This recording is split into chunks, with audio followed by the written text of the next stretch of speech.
Welcome back to another technical video. Today, I'll be going through your question, answering it, and hopefully finding that solution that you need.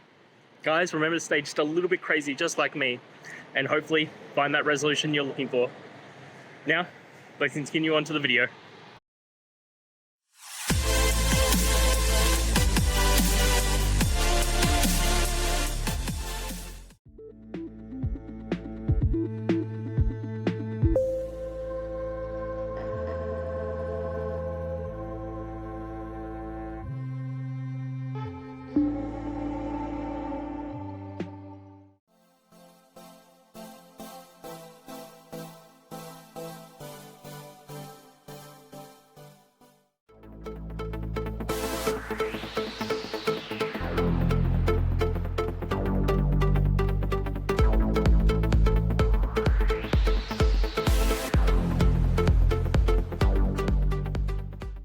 I hope that's found the resolution that you're looking for and you managed to work your way through your issue.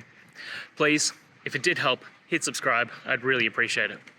And until the next technical time you need help, have a good one.